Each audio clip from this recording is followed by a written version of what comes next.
Elijah Crow had spent most of his life on the mountain where winter held on like a grudge. His cabin stood alone among the pines, guarded by miles of rough trail. He had chosen the silence years ago, thinking it would protect him from loss. Now at 46, the silence felt heavier. A fire could warm his bones, but it could not fill the empty chair across the table. So when the letter arrived, sealed with red wax and carried by a valley rider who would not meet Elijah's eyes, it struck like bad weather. The message was plain. A widowed woman needed a husband's name and a roof before winter took her. Elijah needed help with work that was starting to grind him down. It would be a marriage of agreement, not affection. Elijah told himself it was only a bargain. Then he read the last line written in a different hand. She must not be sent back. That one sentence stayed with him as he rode down to the valley to sign papers with the preacher. The town felt tense. At the bank, Mr. Harlan Tewksbury spoke with a thin smile. He said railroad men were measuring land again. He said old claims were being questioned. He said a man who lived alone could lose his place if his paperwork was not perfect.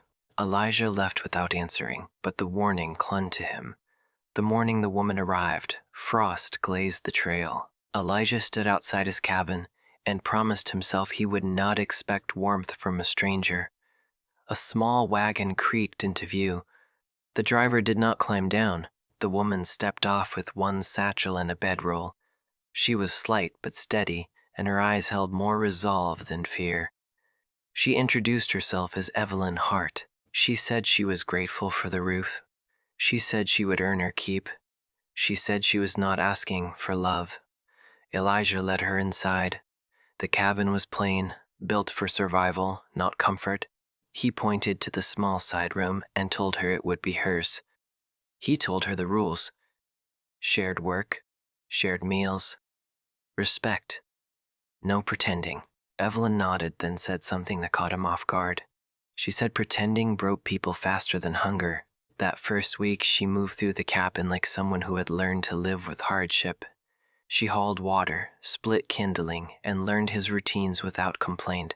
Elijah tried to stay distant, but small changes kept slipping past his defenses. The stew she made from his stores smelled like a home he had never allowed himself to want. The sound of her footsteps made the cabin feel less like a tomb. Still, Evelyn carried secrets. She kept her bedroll tied tight. She checked the window whenever the wind shifted. Once when a horse called far down the ridge, she went still as stone. One night, while Elijah sharpened his axe by lamplight, she asked a single question. She asked if there was a back path off the ridge that did not pass through town. Elijah's hands stopped moving. He asked why. Evelyn held his gaze. The calm in her eyes cracked just enough for him to see the hurt underneath. She said there were men in the valley who believed a woman could be owned if she was alone. She said she had refused to be owned. She said she would rather face the mountain than be dragged back. Elijah did not press her, but the line from the letter returned, sharper now. She must not be sent back.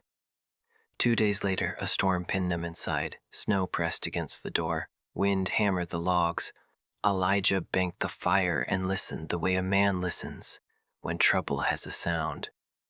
Evelyn sat by the hearth, mending a tear in his coat with careful stitches. Her hands were steady, but her jaw stayed tight. Elijah surprised himself by speaking. He said he had not planned to marry. He said he had not planned to share his roof again. He said the mountain had already taken enough from him. Evelyn only said she understood what it meant to lose and keep breathing. Anyway, if this story is touching your heart already, let me know in the comments where you are watching from, and if you have ever gone through something similar. Also, tell me what you would like me to improve in future stories. The storm eased the next morning. Elijah stepped outside to clear the porch and check the trail. When he came back in, Evelyn stood by the table with a paper in her hands. Her face drained of color. Elijah asked where it came from. Evelyn swallowed and said the valley rider must have slipped it into her satchel. She said she had tried not to open it, but she could not live with the not knowing. Elijah recognized the seal, the banker's mark. Evelyn read the letter aloud. It said Elijah Crow's land claim would be reviewed within the month. It said an outstanding debt tied to his cabin and acreage had been purchased. It said the new holder would accept payment or take possession.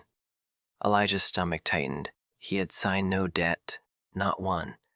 Evelyn reached the last line and her voice finally trembled. The bank welcomes Mrs. Crow to her new obligations. Heat rose behind Elijah's eyes. Somebody had used his name. Somebody had used this marriage as a rope around his neck. Outside, a horse whinnied sharp and close. Then another answered, closer still. Elijah moved to the window. Dark shapes threaded between the pines, cutting through the snow. Riders, 4 or 5, climbing his trail like they owned it. Behind him, Evelyn spoke in a low, urgent voice. She said those men were not here by accident. She said they had followed her, and now they would use the bank's paper to take whatever they wanted. Elijah turned slowly and asked the question he had avoided since the day she arrived. He asked what exactly she was running from. Evelyn lifted her chin. Tears shone in her eyes, but none fell. She said it was time he knew the truth before the truth came through his door. Elijah closed the door and slid the heavy bar into place as the sound of hooves faded below the ridge. The cabin felt smaller with danger outside it. He turned to Evelyn and waited. He did not demand. He did not rush her. He had learned the mountain's way. Truth came when it was ready. Evelyn drew a breath that shook despite her effort to study it. She said she had not always been Evelyn Hart. She said she had been married once to a man who smiled in public and ruled in private, a man whose friends believed the law bent to money and favors.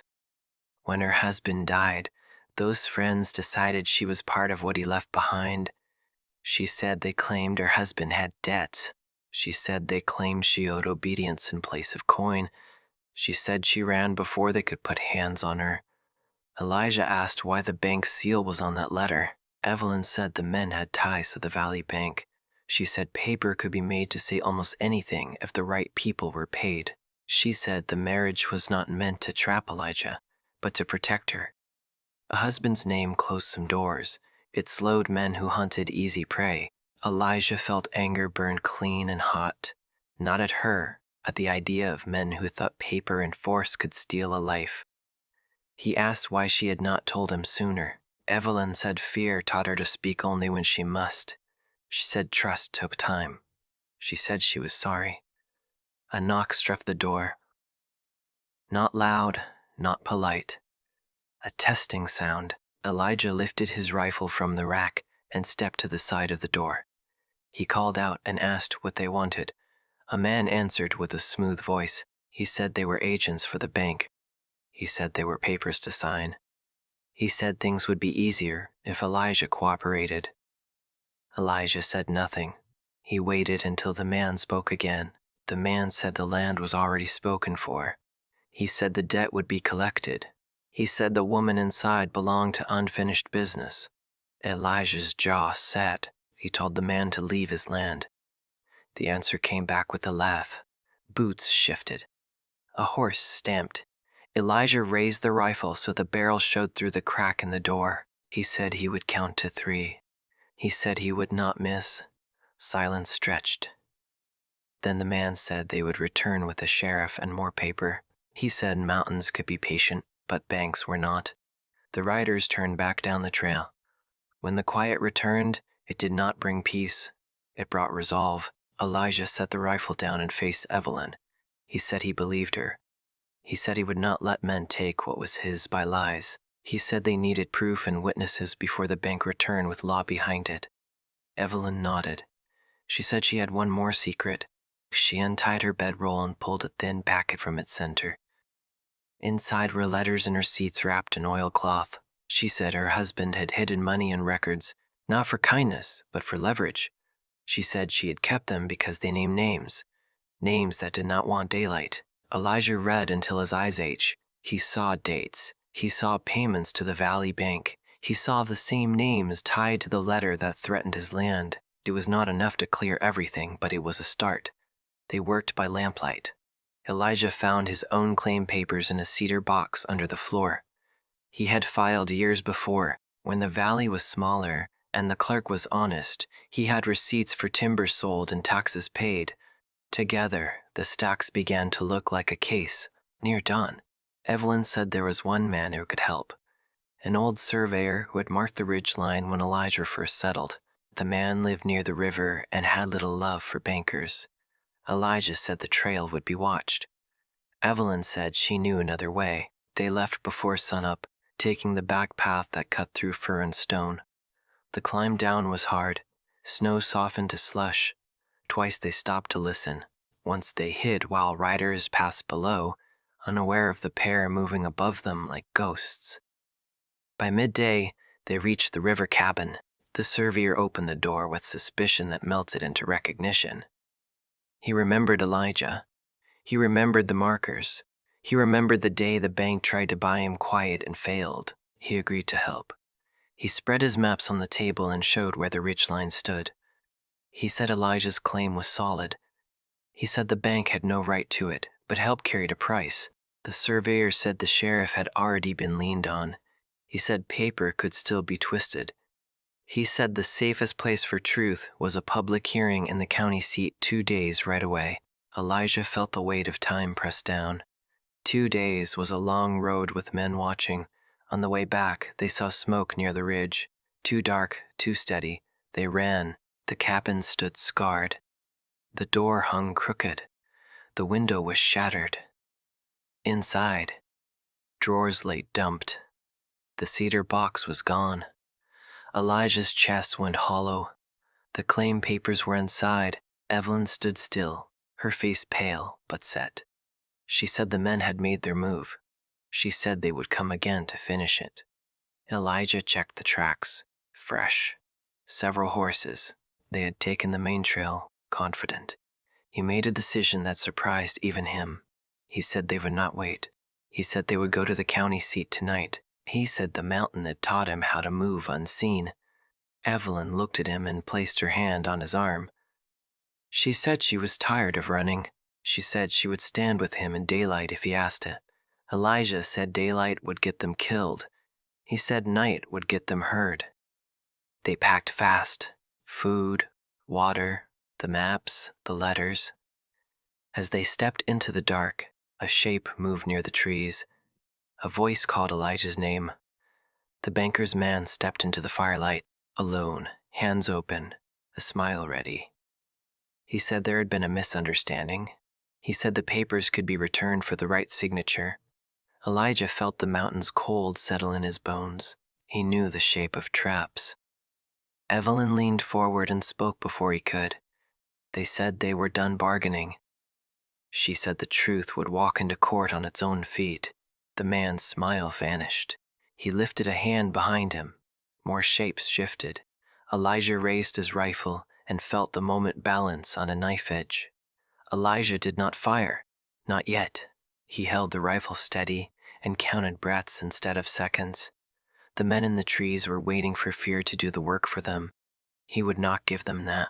He said calmly that no paper signed under threat meant anything. He said calmly that they were leaving his land. He said calmly that the next sound they heard would not be words. The banker's man studied him. He saw something change in Elijah's eyes. Not rage, resolve, the kind that did not rush and did not bluff. The man lifted both hands and took a careful step back. He said there was no need for blood. He said the bank only wanted what was owed. Evelyn stepped forward, her voice steady despite the night pressing in. She said the bank had already been paid many times over. She said the proof was leaving this mountain whether they liked it or not. For a long moment, no one moved. Then the banker's man whistled once, sharp and low. Shapes slipped away into the trees, melting back into the dark. He backed away last, eyes cold, promise written all over his face. They did not wait. Elijah doused the fire and led Evelyn into the trees, taking a path that climbed before it dropped, one only he used. The mountain swallowed them. Snow muted their steps. The cold burned clean and clear. They walked through the night. By dawn, they reached the high saddle, where the ridge opened and the land fell away in long slopes. The wind cut hard. Evelyn stumbled once, and Elijah caught her without thinking. He kept his hand there longer than needed. Neither spoke of it. They reached the county seat by late afternoon, horses lured, bodies worn thin. The courthouse stood square and plain, a place that smelled of ink and dust and waiting. Inside, the clerk frowned at the stack of letters and maps. He said the judge was already hearing claims tied to the railroad. He said there was trouble. He said they would have to wait. The banker's man arrived before dusk, flanked by 2 deputies. He smiled like a man who expected the ending to bend his way. He said Elijah Crow was trespassing on contested land. He said the woman with him was named in a death dispute. Elijah did not argue. He asked for a hearing. The judge agreed, more curious than convinced. The room filled with townsfolk who smelled a story. The surveyor arrived breathless, maps under his arm. He spoke of rigid lines and markers of honest work and old ink. Evelyn stepped forward when the judge asked why she was part of it. Her hand shook once, then steadied. She said her husband had been part of a ring, bought silence. She said she had proof. She said the men who chased her had chased money first, and her second. Murmurs spread. The banker's man objected. He said hearsay meant nothing. Evelyn opened the packet. She read names. She read dates. She read amounts that made faces pale. She said the bank had profited twice. She said the railroad's claim rested on lies. The judge ordered a recess. He sent for the bank ledger. While they waited, Elijah felt the room turn on him, measuring a mountain man who had married a stranger, a woman with dangerous papers. He felt the old urge to retreat, to take the quiet and run. Evelyn touched his sleeve. She said quietly that she would understand if he wished he had never answered the letter. Elijah looked at her and surprised himself with the truth. He said the mountain had taught him to endure. She had taught him to stand. The ledger arrived. The banker's man leaned too close to the judge. The judge leaned away. Numbers were read. Ink was compared. The room went still. The judge ruled that Elijah's claim stood. He ruled the debt invalid. He ordered an inquiry into the bank's practices. The banker's man's face hardened. He said the ruling would be appealed. He said mountains burned as well as froze. Outside, night fell fast. The air tasted wrong. They did not make it 10 steps from the courthouse before a hand grabbed Elijah's arm. A deputy hissed that they should leave town. He said men were angry. He said the railroad paid for accidents. They took the back street. Hooves clattered. Voices rose. They ran. At the edge of town, a shot cracked. Wood splintered near Elijah's head. He shoved Evelyn down behind a wagon and fired once. Hi! A warning that carried weight. They escaped into the dark, cutting toward the river road. By dawn, they reached the surveyor's cabin again. Smoke curled thin from the chimney, too thin. Inside the place was wrecked. Maps torn, ink spilled. The surveyor lay on the floor, alive but hurt. He said men had come at night. He said they wanted the maps. He said they would come to the mountain next. Elijah felt the decision settle in his bones. He said they would not wait behind walls. He said they would bring the truth to the ridge where lies had followed them. They returned home by a different route, arriving at dusk. The cabin stood quiet, too quiet. A single lantern burned on the porch. Elijah lifted his rifle and felt the mountain hold its breath with him. From inside, a voice called Evelyn's name. It was a woman's voice. Elijah stepped back, lowering the rifle only enough to show he was listening, not yielding. The air inside the cabin felt tight, as if the logs themselves were holding their breath. Evelyn stood near the hearth, her hands clasped, her posture tense but steady. Margaret Wells closed the door behind her with care, as if aware of how fragile everything in the room had become. She said softly that she had ridden for days to find them. She said men were on the move behind her. She said the mountain was the only place truth still had a chance to breathe. Elijah asked what truth she had brought. Margaret held out the folded document. Her voice, when she continued, was low and tired, as if the words had been carried too long. She said Evelyn's husband had been a fearful man, raised by a fearful family. She said his dealings with the bank, the railroad men, and their allies had grown darker over the years. She said he had written the confession when he realized the very men he worked with meant to end him. Evelyn stared at Margaret with a mix of shock and grief. She whispered that she never knew her husband had left anything behind. Margaret said he had not intended her to know. He had hoped the confession would come to light after he was gone, clearing his name enough that Evelyn would not be hunted by the debts they tried to attach to her. She said he had been wrong about many things, but he had known one truth. The men he worked with would never allow anyone connected to him to walk free. Elijah took the confession and unfolded it carefully. It was written in a tight, hurried script.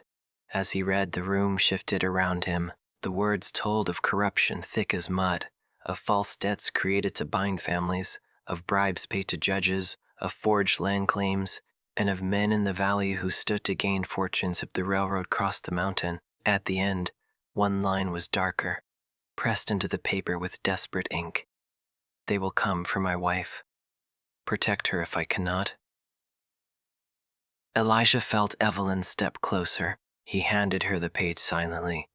She read slowly, her fingers trembling, not from shock alone, but from the weight of a man's final regret.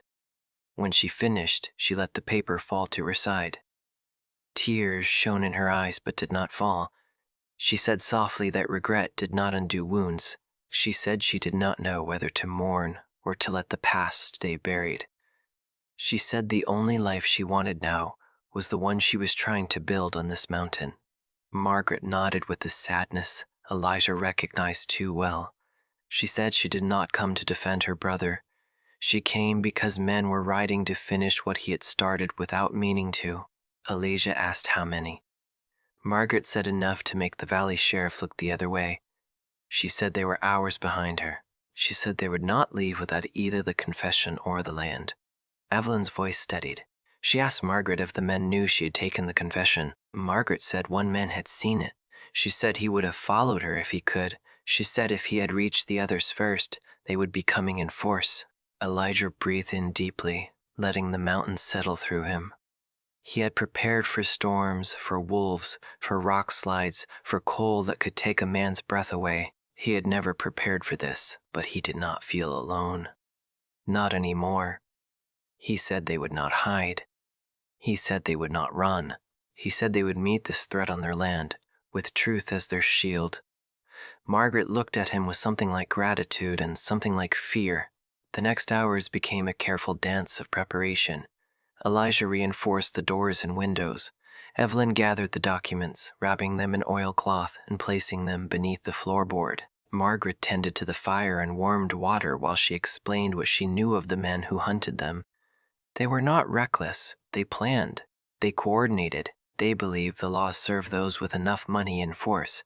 Elijah listened to every detail with the same focus he used in storms. He asked questions. He weighed responses. He prepared. As dusk deepened, Elijah stepped outside to gather more wood. The sky above the ridge burned in colors of fading gold and rising purple.